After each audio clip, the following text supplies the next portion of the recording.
L'ermite. S'accouder au bastingage d'un bateau est aussi agréable que se tenir au comptoir d'un bistrot, les yeux sur les taches rondes laissées par les vers. La Léna coupait la taïga. Il restait 2000 kilomètres jusqu'à la mer d'Elaptev. Le navire, un bateau à vapeur de l'époque brejnevienne, marchait à 8 nœuds. Les Russes le mettaient en service pendant la saison d'été. Ces hommes avaient supporté le communisme pendant 70 ans et continuaient à entretenir des machines hors d'âge. Les Russes n'ont aucun respect pour leur propre existence, mais un sens pathologique de la conservation des objets. Je me souviens d'un numéro de Pour la science de novembre 1997. Un entomologiste allemand y expliquait que le hanneton ne peut mathématiquement pas voler. Si l'on modélise les paramètres anatomiques et physiologiques de l'insecte, son poids, la surface de ses ailes, la fréquence des battements, il devrait s'écraser. Le miracle est que la bête se montre capable de voler contre les lois algébriques. La course du hanneton dans le ciel de juin est un camouflet à la science. En regardant l'eau du fleuve caresser les flancs de la coque, je me disais que la Russie est aux nations ce que le hanneton est à l'évolution. Une aberration. Ce pays au bord de l'écroulement poursuit de siècle en siècle sa marche inaltérable. Il titube, mais ne s'effondre pas. Donc les sapins. Ils défilaient bien sages et vieux de près d'un siècle. J'avais peut-être eu tort d'embarquer. Le défilement d'une rive fluviale aux environs du cercle arctique est une expérience métaphysique de la monotonie. Je buvais une bière Baltica numéro 3 dans une chope de verre à grosses incrustations. Parfois je levais mon verre et essayais d'aligner le niveau du liquide avec l'horizon. Une façon de trinquer avec le monde lorsqu'on boit seul. Je reconnus tout de suite le capitaine. Un Flandrin de 50 ans, étonnamment efflanqué pour un Sibérien. Les hommes massifs jouissent de respect ici, et j'ai vu des Russes vider un pot de mayonnaise à la cuillère à soupe alors qu'il ne faisait même pas très froid dehors. Ses cheveux bataillaient dans le vent. Il avait une veste de tergale mal coupée avec 3 barrettes aux épaules. Pour rire, je me mis au garde à vous. Il me rendit mon salut. Je fus honteux, car il se figea avec beaucoup de dignité. « C'est vous le Français ?» dit-il. « Oui, dis-je. C'est à la vente. Ils m'ont dit que nous avions embarqué un Français pour la croisière et qu'il fallait essayer de ne pas s'échouer. »« Ah bon ?» dis-je. « Pour l'image du pays. »« Ah oui, fis-je. »« Est-ce que Pierre Richard est toujours en vie ?» demanda-t-il. « Oui, dis-je. »« Et Mathieu ? Le peintre ? Non, Mireille. »« Je crois qu'elle est morte, dis-je. »« Non, pas du tout, elle est en vie.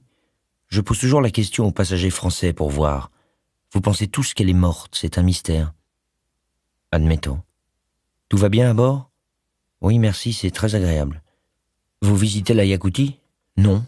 Enfin, oui. C'est-à-dire que je suis ingénieur, je travaille là-haut. » Je fis un petit geste vers la proue.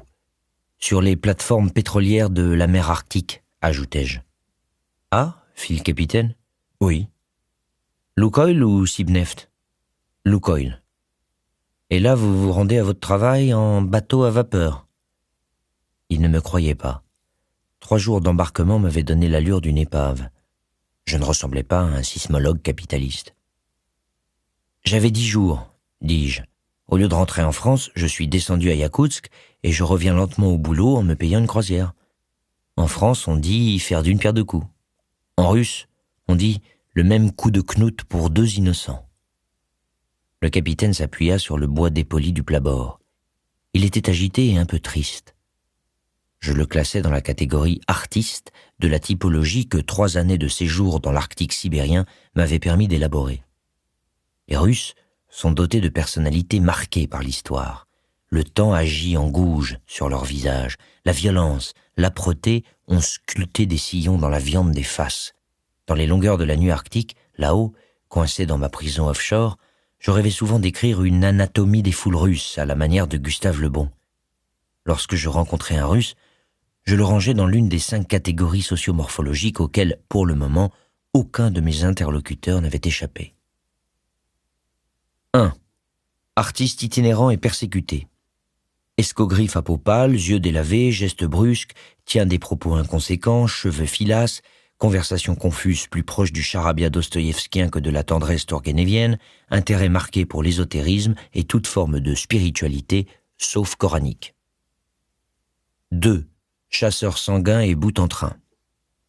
Personnage gros, fort, peau tendue et très rose, yeux bleus, cheveux drus, blonds et souvent ras, très énergique, bavard, voix forte, grand buveur, équivalent slave du tartarin provençal, vit en province ou dans un village, doué pour la combine et la mécanique, terrible sens pratique, indifférence abyssale pour l'art.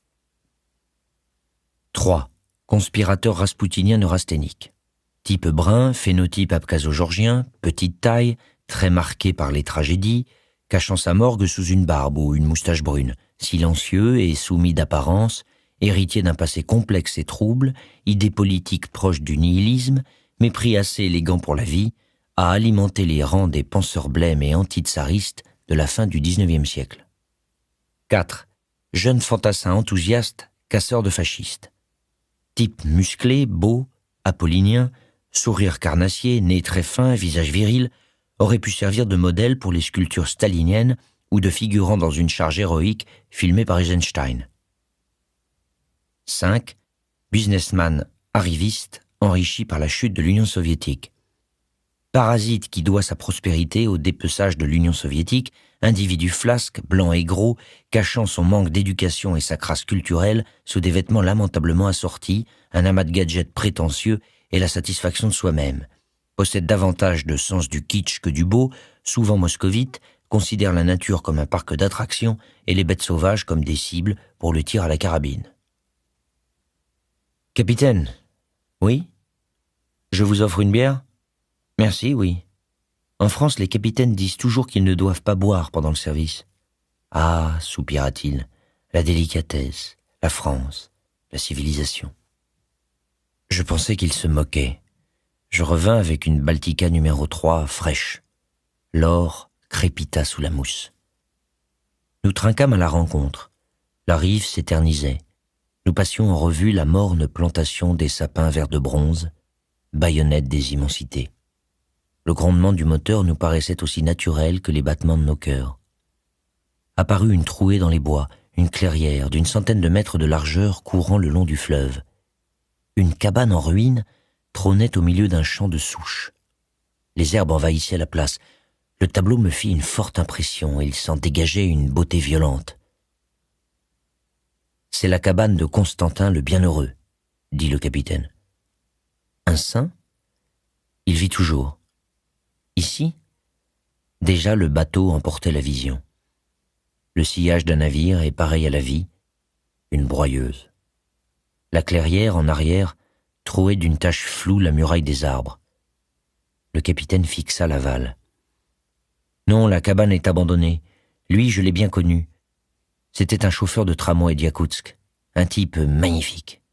Un jour, sa femme est morte d'une phlébite, et lui décida de vouer son âme à Dieu. »« C'est drôle, dis-je. »« Qu'est-ce qui est drôle ? Dans le malheur, certains maudissent le nom de Dieu et d'autres se précipitent vers lui. Tout dépend de l'amour dont vous a comblé votre mère. »« Votre mère, dis-je. Oui, l'intensité de la foi est inversement proportionnelle au degré d'affection reçu. Les enfants qui ont été trop choyés font de mauvais chrétiens. Les autres cherchent la chaleur dans la prière. Le père est une mère pour les mal-aimés. »« Ah, dis-je. C'est ce que je crois, dit le capitaine. »« Oui. C'est une théorie, ajouta-t-il. »« Et Constantin, dis-je. Quand Aliona mourut, il démissionna de la compagnie urbaine de transport. C'était pendant la perestroïka de Gorbatchev. Le capitaine cracha dans l'eau. Il vendit son appartement et il disparut. On retrouva sa trace 6 mois plus tard. Il s'était construit la cabane que vous avez vue. Un cube de 3 mètres sur 4, avec un poêle, 2 fenêtres et un auvent pour les bûches. Pourquoi avez-vous craché dans l'eau ? Gorbatchev a liquidé notre union. C'est moins qu'une bite.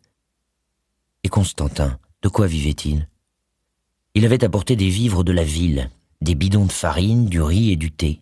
Parfois un bateau s'arrêtait pour lui déposer des produits, Il pêchait et chassait un peu au début, mais très vite il a arrêté parce qu'il ne voulait pas détruire les créatures de Dieu, comme il disait. De temps en temps, je lui rendais visite, surtout l'hiver. Je partais d'Yakoutsk à l'aube, et en 8 heures de route sur la glace, j'arrivais chez lui. Il vivait pauvrement. Il aimait bien me voir, je crois. Il m'offrait du thé, on s'asseyait devant la fenêtre, et il me parlait de Séraphim. Séraphim ? Séraphim. Qui est-ce ? Séraphim de Sarov, un saint russe, un renonçant reclus dans la forêt pendant 15 ans au siècle dernier. À la fin, le saint est devenu légèrement abruti. Les ours venaient lui manger dans la main. La nuit, il se couchait contre le flanc des cerfs. Vous avez saint François d'Assise, nous avons Séraphim. Des hommes qui ont tiré les conclusions de la vie en société et ont fini par préférer la conversation des bêtes. Constantin voulait lui ressembler. « Et alors ?» dis-je.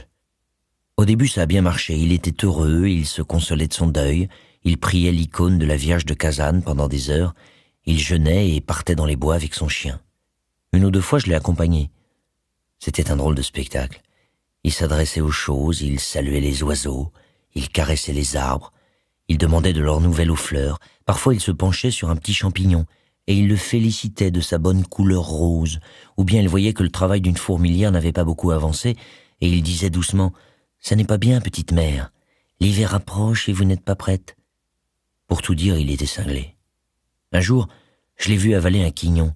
Il s'était assis sur la mousse et il a mangé son pain en le partageant avec un petit scarabée, des fourmis, un oiseau qui guettait sa part sur une branche de mélèze et un écureuil qui descendait de l'arbre pour chercher la sienne et remontait aussitôt pour la dévorer. Je regardais la scène, Constantin s'est levé et m'a dit « Mes amis t'ont trouvé très sympathique. » Il ressemblait à quoi, dis-je. Il a beaucoup maigri la première année, et il a commencé à perdre ses dents.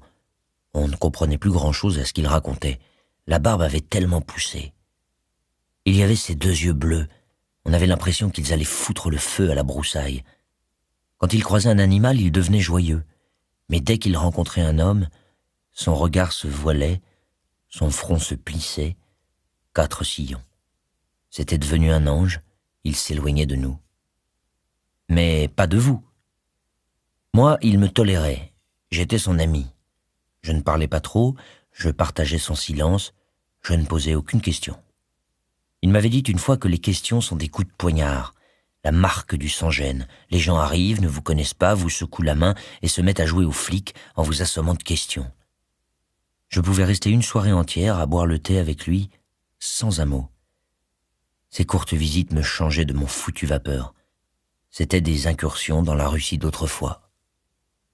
Dans la Russie de Leskov, dis-je, dans la Russie de Lermontov, dans la Russie de Chestov. Monsieur a ses lettres, dit le capitaine. J'ai surtout du temps sur les plateformes là-haut. Lui aussi, il avait du temps. Imaginez l'hiver, seul, dans un cube de rondin. Dehors, -40, le vent, le soleil qui rôde, malade, pendant 5 ou 6 heures dans un ciel de clinique, et les heures blanches, épouvantablement silencieuses, qui passent, qui tombent, une à une, identiques, et lui, devant la fenêtre, à regarder le cadavre de l'hiver, en serrant dans sa pogne sa tasse fumante. Après, il y a eu un problème. Il a bu, dis-je. Non, mais à Yakoutsk, on a commencé à parler de lui. Un ermite à 8 heures de route de la ville, c'est un spectacle. Irina Soltnikova, une journaliste du quotidien de la région autonome, a passé 2 heures là-bas. Et elle a fait un papier à la con, Saint-Séraphim de Yakoutie, avec une photo de Constantin qui avait un regard bizarre. L'article précipita les choses. Il commença à recevoir des visites. Chaque week-end, les gens venaient par voie de glace, en voiture, avec la famille. Ils étaient pleins de bonnes intentions, ces abrutis. Ils allaient voir le fol en Christ, le reclus des taïgas, comme on l'appelait. Ils lui apportaient de la farine, du fromage, de la bière. Ils se faisaient prendre en photo. Et ils lui disaient « Bravo, continuez, on en rêve tous ». Ils lui mettaient la main sur l'épaule. Lui aurait préféré recevoir un coup de poing dans la figure qu'une tape familière. Et puis les gens repartaient en laissant leurs traces de pas dans la neige. Constantin était devenu une attraction et sa clairière un zoo. Il y a des ermites qui ont fini assis sur des colonnes. Était-ce pour se rapprocher de Dieu ou pour fuir les emmerdeurs? C'est une bonne question, dis-je. Et il est parti? Non, il a fait mieux. Il avait tué et dépecé un ours au moment de son installation. Quand une voiture pointait au loin, il s'enroulait dans la peau, passait un collier de dents et de griffes de fauve et recevait les gens comme cela, un bâton à la main. Il ne répondait plus à leurs questions, il poussait des grognements. Vous imaginez les gens, flanqués de la marmaille, venus pique-niquer avec le sage de la Léna et qui se retrouvaient devant un sauvage à demi aliéné? Cela en a découragé certains, mais il y avait toujours des candidats. Vous savez, dis-je, le regard d'un singe dans une cage est l'une des plus grandes hontes de l'homme, et cela n'a jamais dissuadé aucun bourgeois de traîner son mioche aux eaux. Je n'ai jamais été aux eaux, dit le capitaine, et je n'ai pas d'enfant. Moi non plus, dis-je. Et puis au milieu de l'été, il a tombé la peau d'ours et il est resté tout nu. Les types arrivaient chez lui pour passer la journée, et ces salauds avaient le culot de dire « Constantin, voyons, tu ne peux pas rester tout nu, il y a nos femmes. » Et qu'est-ce qu'il répondait, dis-je. Il hurlait. Il courait dans la clairière, la bite à l'air, avec sa barbe de 2 ans, en beuglant comme un chameau. Voilà ce qu'il a commencé à faire. J'aime autant vous dire que les gens ne restaient pas longtemps. Une fois, des types sont venus d'Irkoutsk pour le voir. Des espèces d'ethnologues, des savants très préoccupés de notre Constantin. Quand ils sont arrivés dans la clairière, ils l'ont trouvé couvert de boue, en train de se rouler dans une flaque, comme un sanglier. Il les a chargés et les pauvres types qui s'étaient tapés 5 heures d'avion et 10 heures de bateau à moteur sont repartis en courant. Ils ont raconté partout que le chien de Constantin lui-même semblait mort de peur et avait essayé de s'enfuir avec eux. Du coup, Irina Soltnikova, celle par qui tout était arrivé, s'est sentie responsable. Elle est venue trouver Constantin en plein été. Quand il a vu le canot à moteur aborder à la berge, il est monté sur le toit de sa cabane et il est resté là, à poil, pendant 2 heures, tantôt sur une jambe, tantôt sur l'autre, battant des bras avec de brusques mouvements de cou. Irina tournait autour de la cabane en essayant de le raisonner. Elle rentra à Iakoutsk sans avoir pu échanger une parole et décréta qu'il était devenu dingue. Elle avait raison, non, dis-je. Moi, je pensais que c'était un stratagème. Il voulait la paix. Les fous ont la paix et il jouait aux fous. Je lui rendis visite avant la fin du mois d'août cette année-là. Je le trouvais au milieu de sa clairière, enduit de confiture de myrtille et couvert d'abeilles. Il murmurait « Venez, mes petites, venez, régalez-vous bien. » Et quand je me suis approché et que j'ai murmuré « Constantin, c'est moi », il a ouvert les yeux, les a levés au ciel, il s'est raidi, il a plissé les lèvres et a fait « bzzz ». Il ne m'a même pas reconnu. Et maintenant, dis-je, maintenant il a retrouvé la paix, le silence et la solitude de ses débuts d'ermite. Ah, il s'est installé ailleurs ? Oui. Plus loin ? En quelque sorte. Comme vos ermites à la colonne ? À peu près. Il est aussi isolé ? Plus encore. Et plus tranquille ? 1000 fois. C'est aussi paisible que sur les rives de la Léna ? Incomparablement plus. Silencieux ? Mieux que cela, pas un bruit. Les gens ne viennent plus le voir, ils ont compris ? Non, ce n'est pas cela. Mais les visites sont interdites dans la zone de confinement du centre de pathologie psychiatrique d'Iakoutsk.